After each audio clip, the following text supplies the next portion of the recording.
So we've made quite a journey since we started on this reading of Savitri in, I think, August 2009. Now we're coming towards the end of Book 10. For quite some months now, we have been following Savitri in her journey as she follows the soul of Shraddhavan. At the beginning of Book 9, death removed Shraddhavan's soul from his body, a luminous being, and started to lead him away. And Savitri has been following since that time. And all the time, death has been trying to persuade her to turn back, to give up her hope, to return to earth with living Shraddhavan. Every kind of threat and menace and argument he has used to try to make her turn back. But now we have come to the end of Book 10, Canto 4, and the latest thing that happened was that he challenged her, this figure of death, challenged her that if the mighty mother is with thee, show me her face, that I may worship her. That's on page 664. She doesn't reply to him, but we read the last couple of weeks, how a mighty transformation came on her. Her whole appearance changes. And Savitri herself does not speak, but the voice of the Supreme Mother speaks to death. That's what we read last week. No? And she told him, thou art my shadow and my instrument. And we read why death is necessary in the present state of humanity, the present state of earth evolution. And the last line we read was line 913. Live, death, a while. Be still my instrument. So she is not dismissing him completely. But I'm going to read on from there.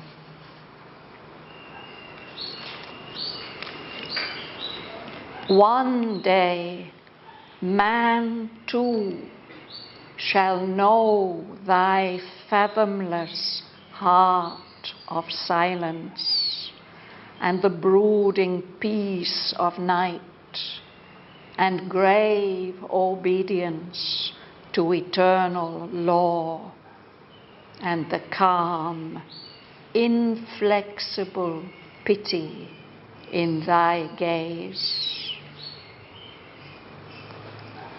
But now, O timeless mightiness, stand aside and leave the path of my incarnate force. Relieve the radiant God from thy black mask. Release the soul of the world called Shraddhavan, freed from thy clutch of pain and ignorance, that he may stand master of life and fate, man's representative in the house of God, the mate of wisdom and the spouse of light, the eternal bridegroom of the eternal bride.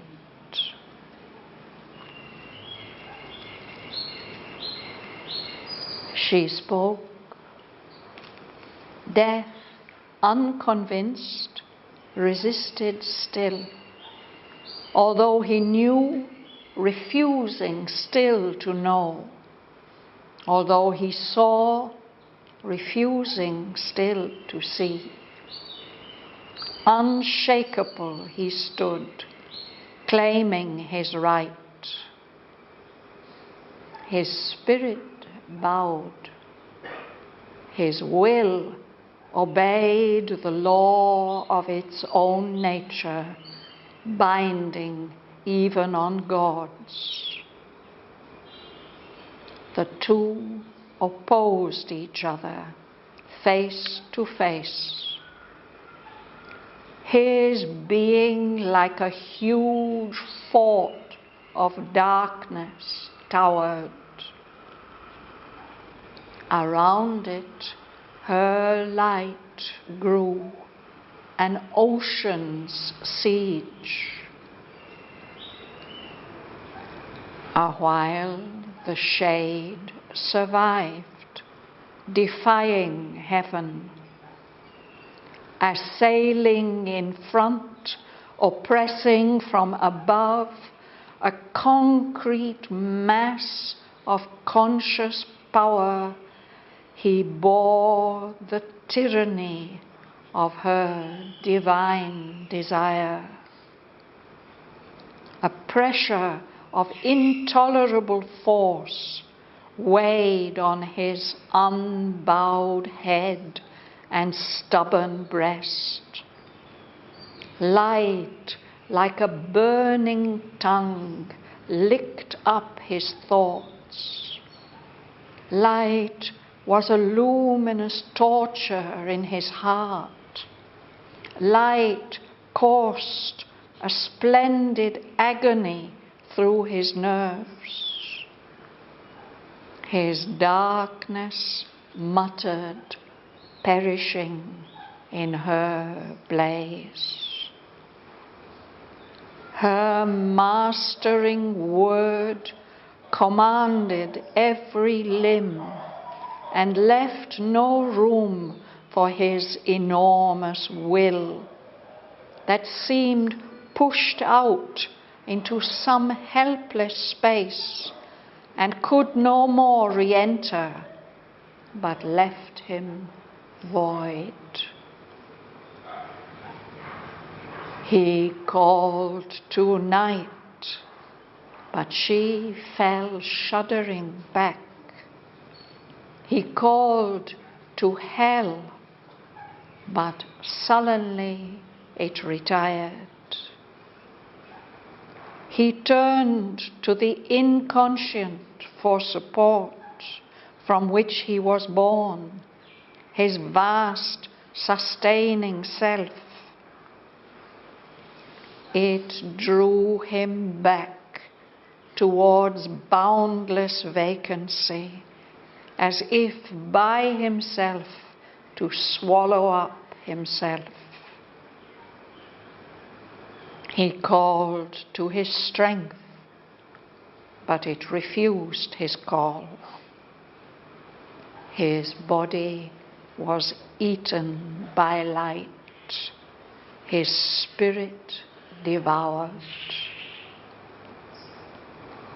At last he knew defeat inevitable and left crumbling the shape that he had worn, abandoning hope to make man's soul his prey, and forced to be mortal the immortal spirit. Afar he fled, shunning her dreaded touch, and refuge took in the retreating night. I'm going to pause there.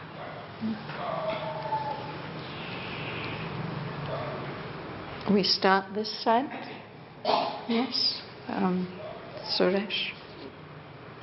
One dead man who shall know by fathomless heart of silence and the brooding face now, and grill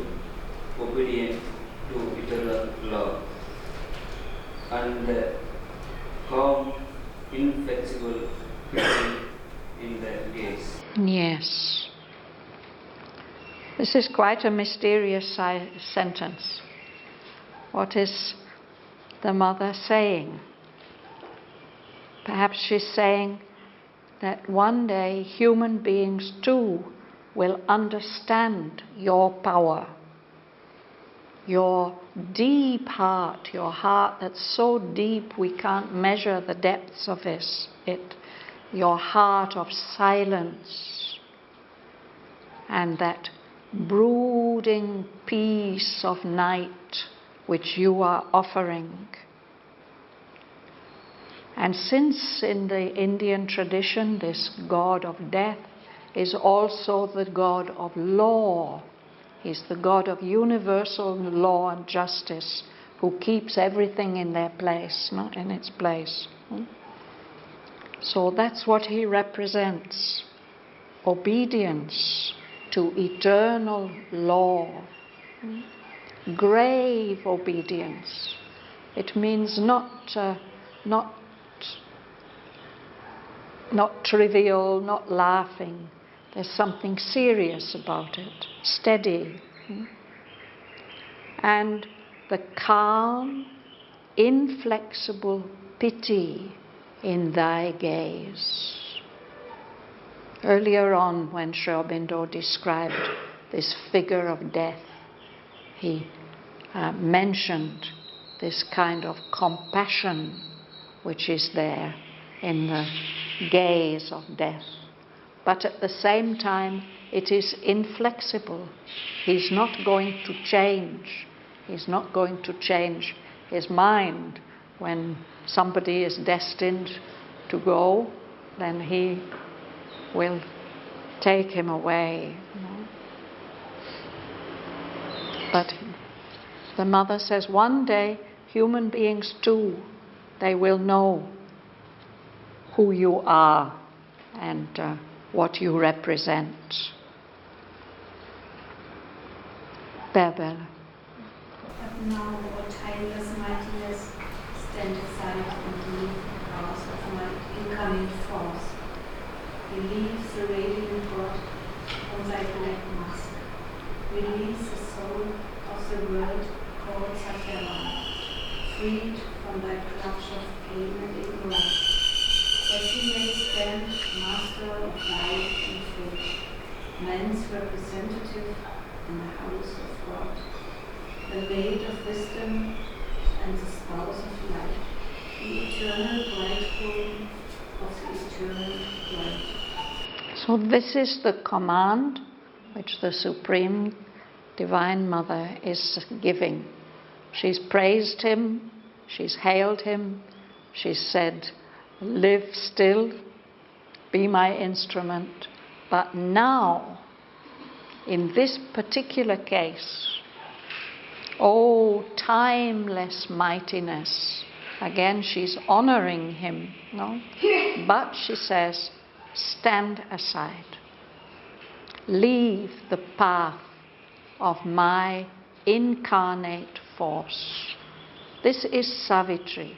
Savitri is the force of the Supreme Mother in a body, incarnate. And then there's this other line, 920, relieve the radiant God from thy black mask. She's saying, behind death, your mask of darkness and determination and insistence and all your negativity, there's a shining God. Why don't you take off that black mask and show the shining God who is behind? And then she tells him to release, to set free Shraddhavan, the soul of the world called Shraddhavan. That is what Shraddhavan symbolically represents. The soul of each of us, the soul of the world. Set him free. from your clutch of pain and ignorance. At the very beginning, in Sri Aurobindo's author's note, he said that that's what Shraddhavan is. He's the soul carrying the truth within it, but here in the material universe, the soul is held in the grip of ignorance and death. So now she's telling this soul, this Shraddhavan, you set him free from this grip of pain and ignorance, so that he can stand as the master, the Lord of life and fate, not in the grip of anything, but the ruler, as man's representative in the house of God, the representative of the whole human race, as the mate of wisdom, the husband or the partner of wisdom, the spouse that has the same meaning, the partner of light, the eternal bridegroom of the eternal bride. She's commanding death to free Shraddhavan. No, but we can say that our mortal condition, our human condition of being subject to death, is due to our ignorance. If we were fully aware, if we had the true knowledge of who we really are, like Savitri, we would know that we are immortal. So in a way, the ignorance is connected with the death. So I have to read it like a die clutch of pain And die ignorance. yes, yes. Or what it is your clutch of death is a clutch not only of pain, but also of ignorance. Yes. Ganga Lakshmi, would you read, please? Yes. She spoke. That unconvinced resist still, although he knew refusing still to know, although he saw refusing still to see. Unshakable, he stood climbing with the right. Yes. So the mother has finished speaking, but death is not obeying immediately. He's unconvinced. He doesn't accept what she says. And he's still resisting. He's refusing to know. He can't help knowing. He can't help hearing her words, but refusing still to know. This is typical of the negativity that Sri Aurobindo has shown in him. No? He saw, he sees, he's asked to see the face of the Mighty Mother. Now he can see her, but he's refusing to see. He's unshakable. He's not moving at all. He stood claiming his right to go on existing. Would you read, please, sir? His spirit bowed, his will obeyed the law of its own nature, binding even on God's. The two opposed each other face to face, his being like a huge fort of darkness tower. Around it a light grew and oceans seas. Thank you.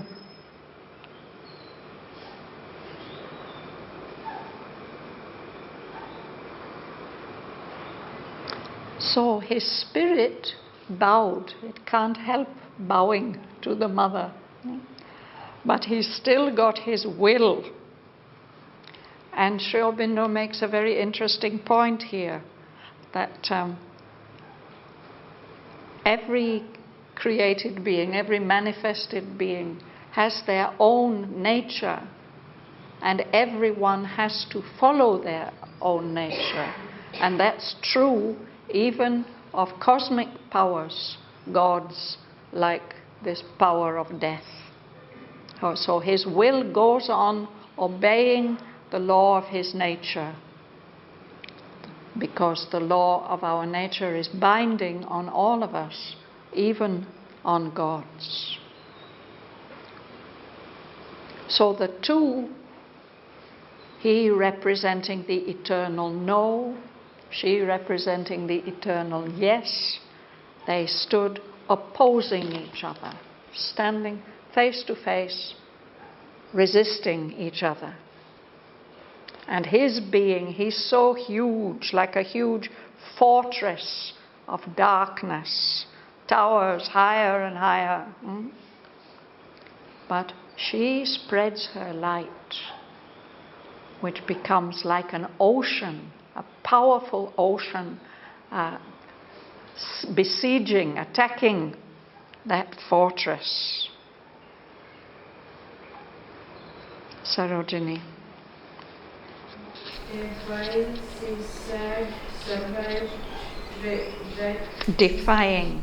heaven, is flying, Assailing. sailing in front of oppressing from above, a concrete mass of conscious power.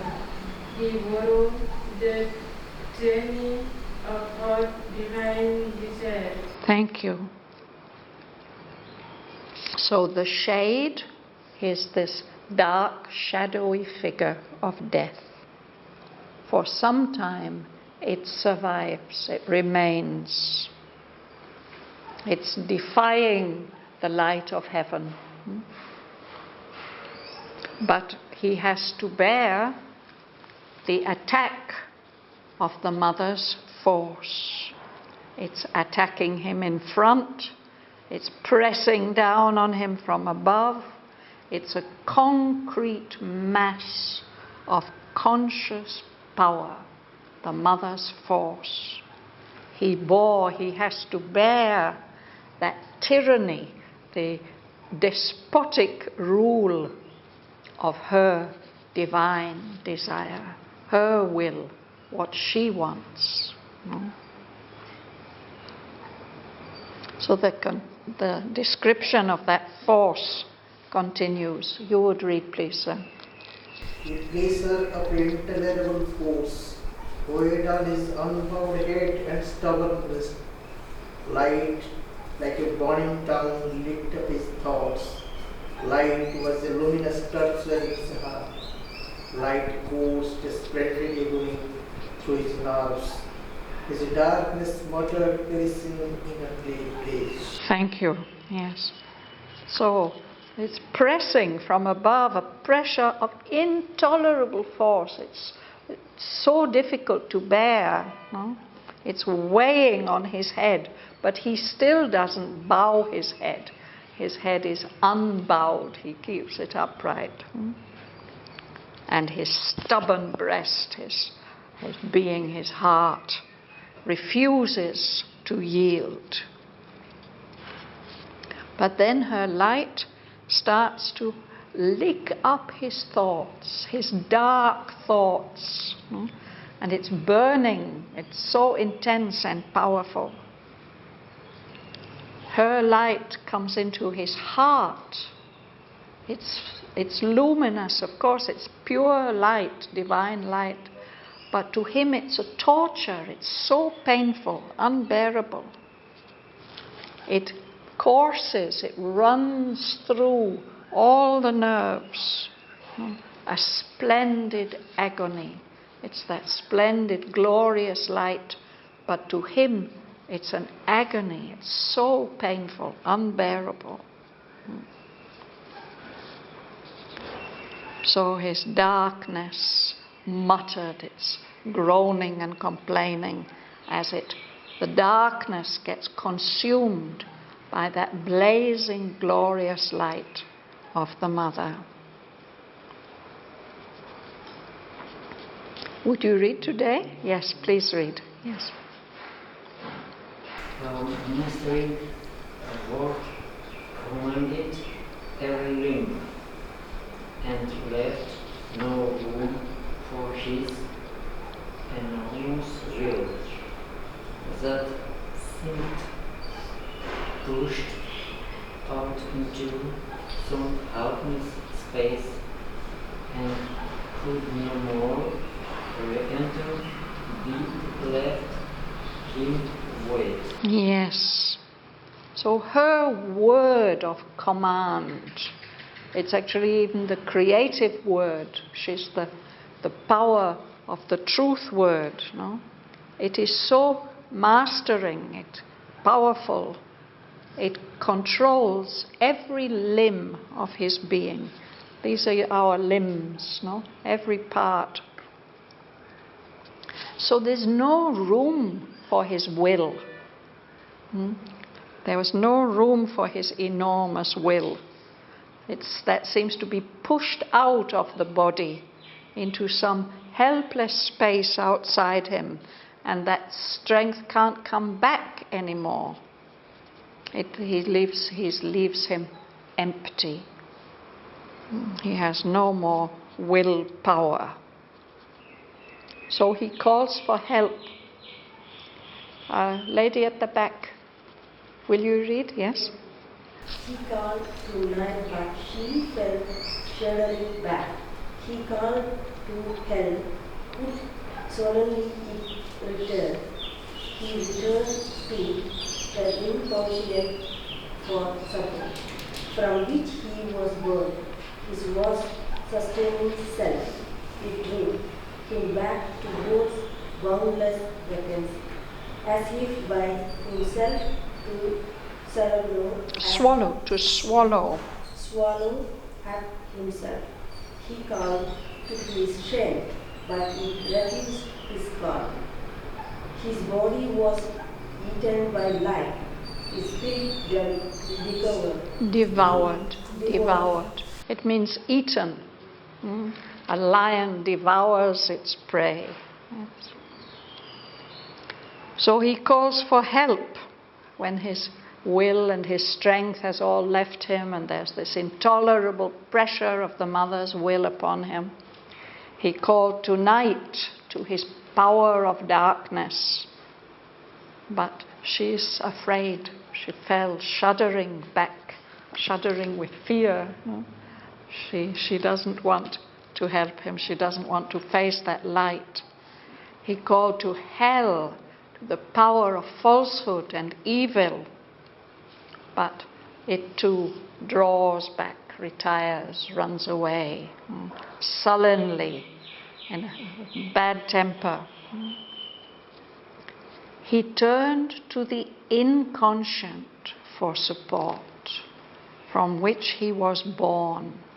It seems that this dark figure can only exist. It has emerged from the inconscient, the level of total unconsciousness.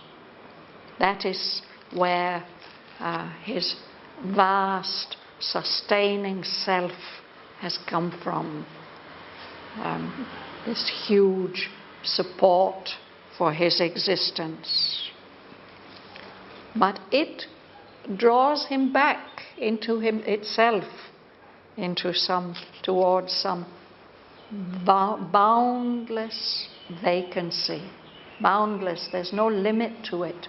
Vacancy, emptiness. As if to swallow him up by himself. That emptiness.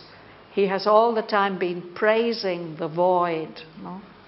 But now it's as if he himself will be swallowed up by that emptiness.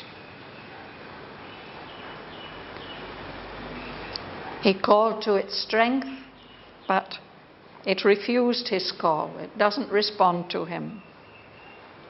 His body, his form is just eaten up by light, and even his spirit is devoured. It gets eaten up. This boundless vacancy, Yes. is it the power of the Divine Mother? No, I don't think so. It's the power of the inconscient. And it's actually the power that he has been relying on, this boundless vacancy. The mother's power is much more positive than that.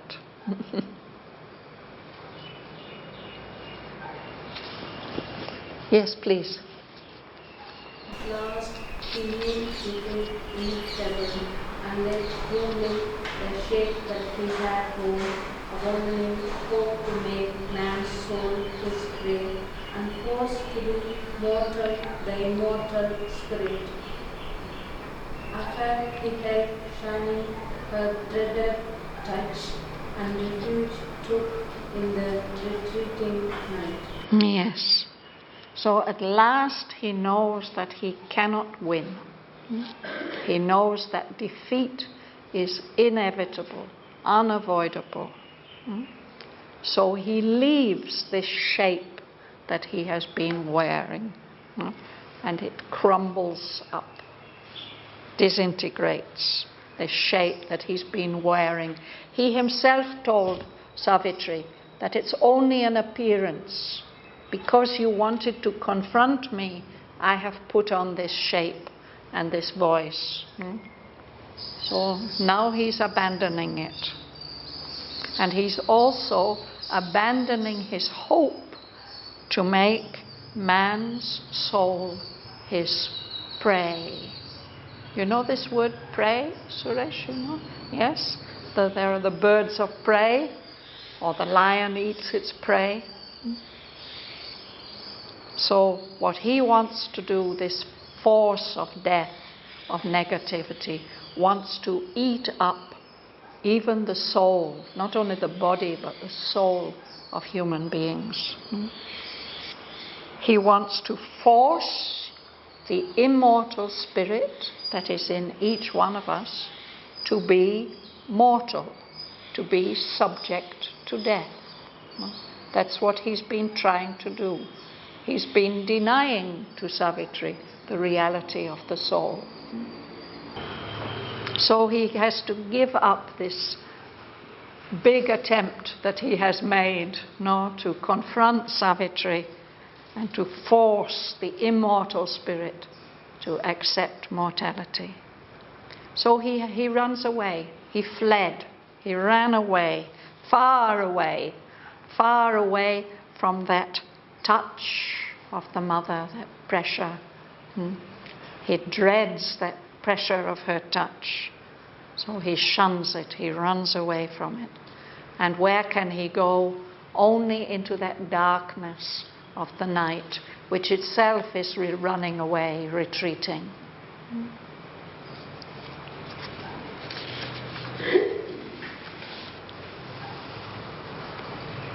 Dr. Palani.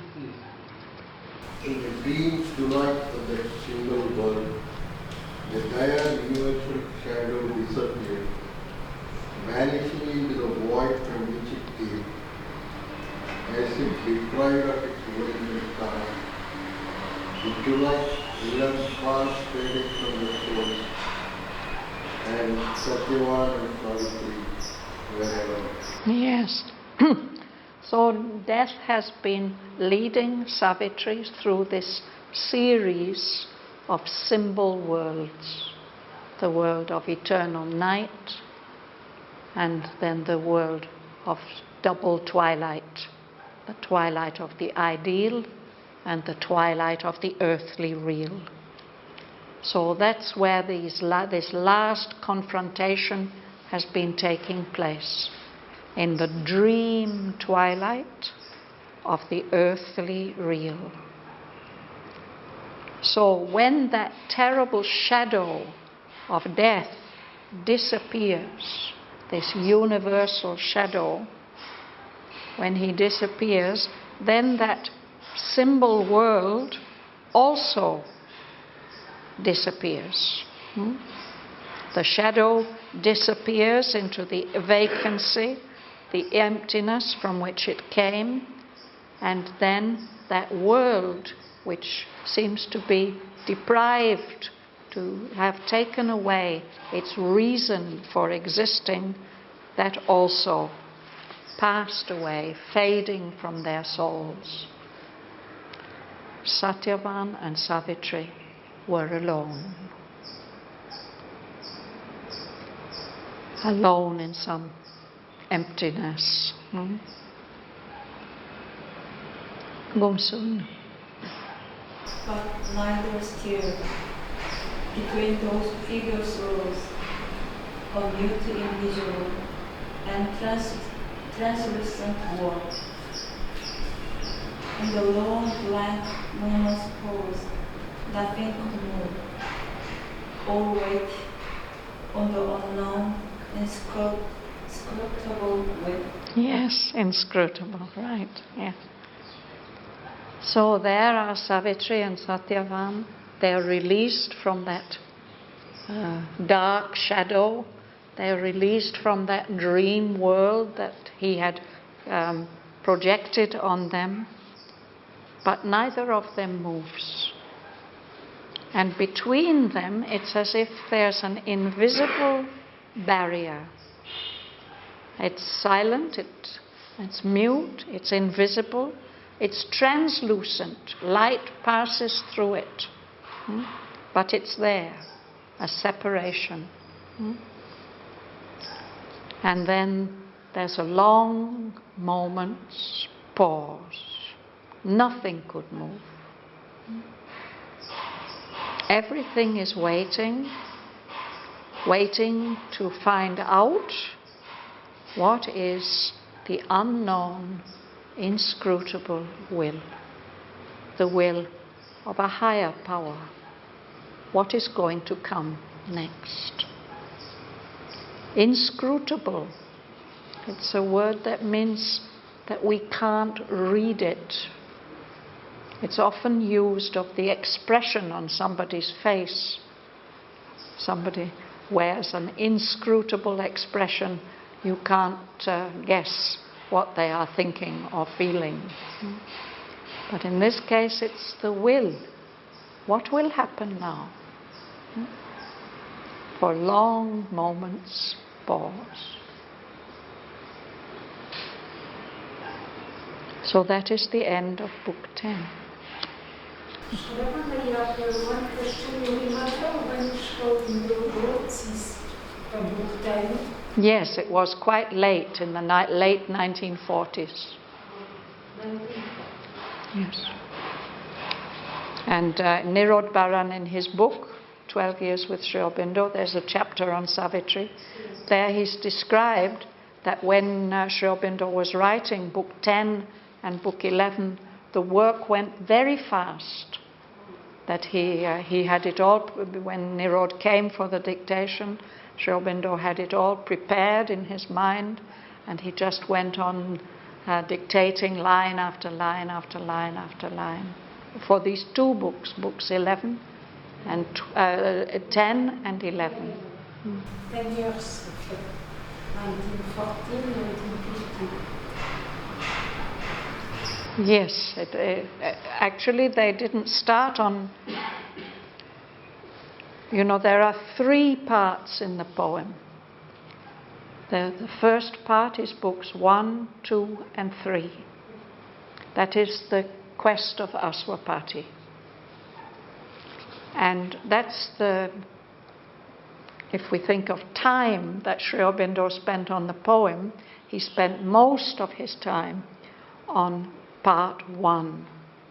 And it was only really completed, more or less in this form, by 1944. And only after that he took up part 2. And part 2 is book 4, which tells about the birth and childhood and youth of Savitri and her going out on her quest. Book 5, the book of love. Book 6, the book of fate, when she comes back and tells her parents she's met Shraddhavan, and Narad is there and he gives his prophecy. And then book 7 the book of Savitri's Yoga. That was written in 1946, the book of Yoga.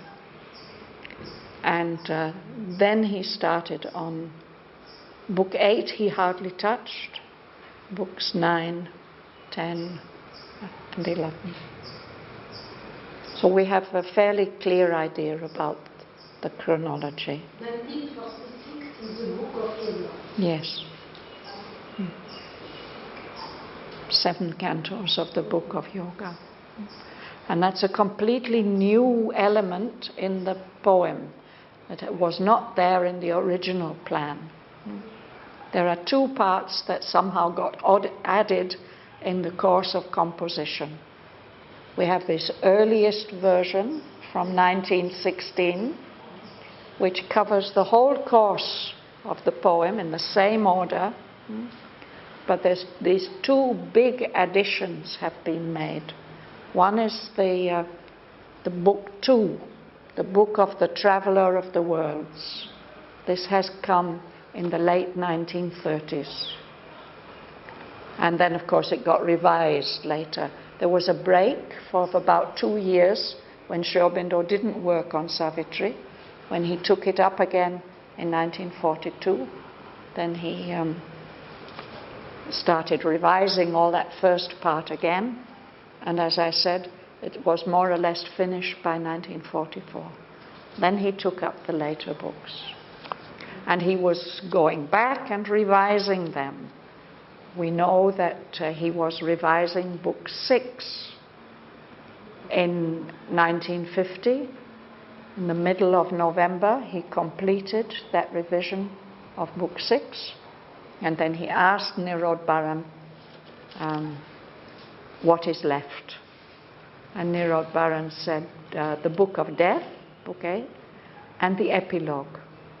And Sri Aurobindo said, that'll be for later on. So we have book 8, the book of death, is in almost the same form as it was in 1916. Just 18 lines have been added. And the epilogue, he must have worked on it sometime in the 20s, and he didn't go back and revise that. So if we look at what Sri Aurobindo has written, we could say at the very height of his poetic powers and inspiration, that would be book 1, and then these later ones, book 10 and 11.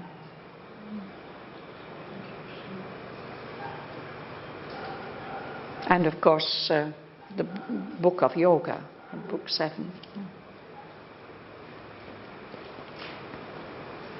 So now we have a new adventure to face us. Next week we will start on the book of Everlasting Day, which is perhaps one of the most difficult books to understand. But we can go back to page 666.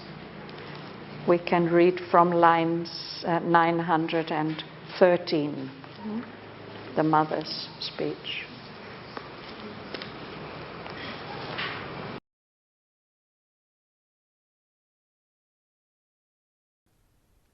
One day man too shall know thy fathomless heart of silence and the brooding peace of night and grave obedience to eternal law and the calm, inflexible pity in thy gaze. But now, O timeless mightiness, stand aside and leave the path of my incarnate force. Relieve the radiant God from thy black mask.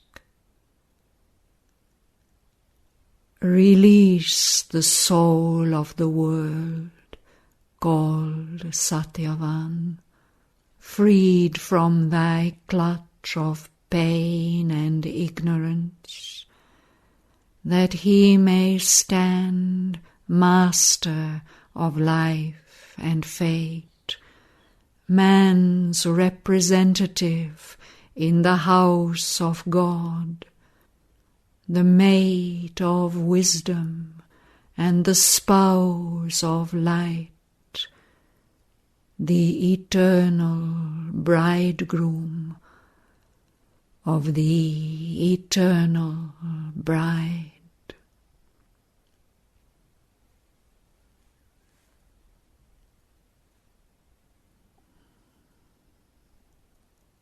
She spoke.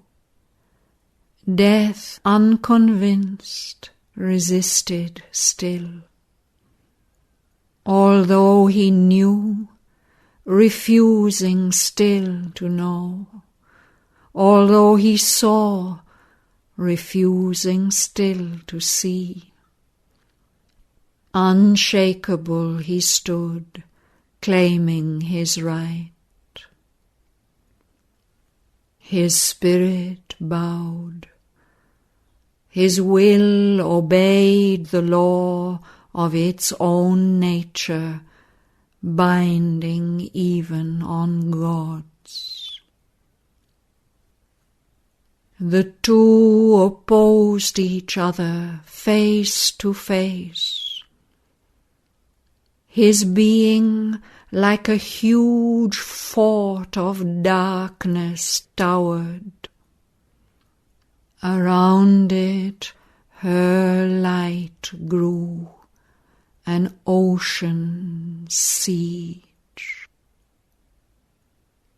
A while the shade survived, defying heaven, assailing in front, oppressing from above, a concrete mass of conscious power.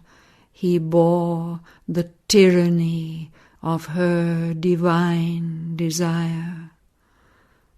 A pressure of intolerable force weighed on his unbowed head and stubborn breast.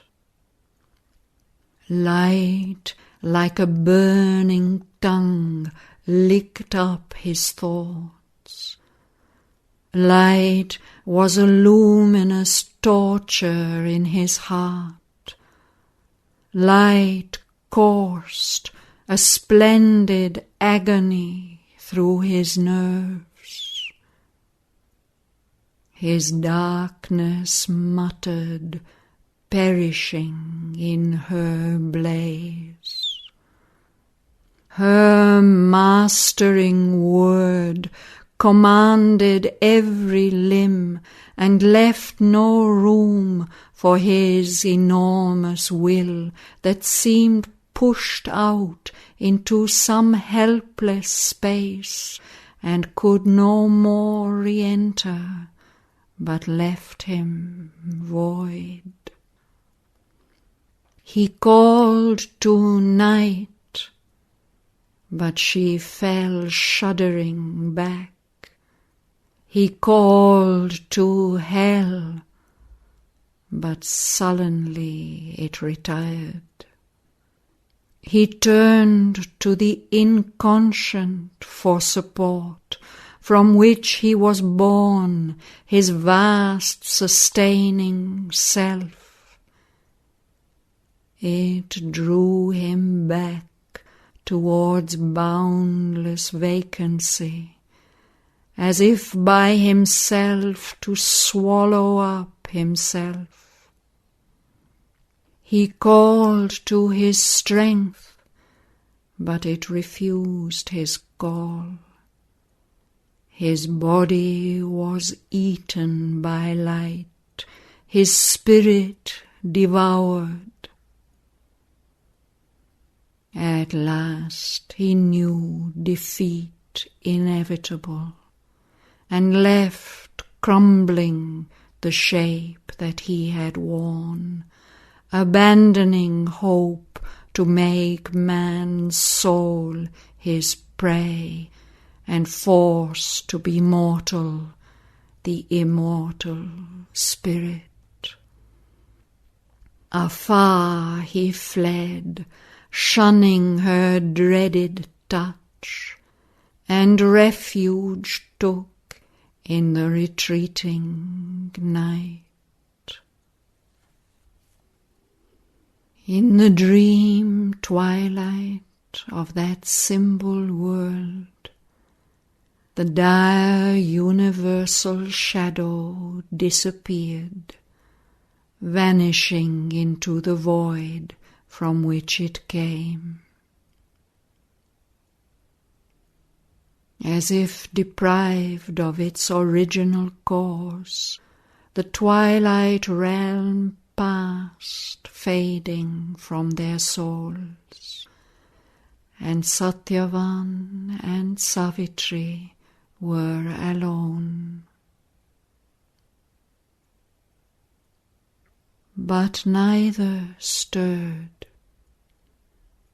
Between those figures rose a mute, invisible and translucent wall. In the long, blank moment's pause, nothing could move. All waited on the unknown, inscrutable will.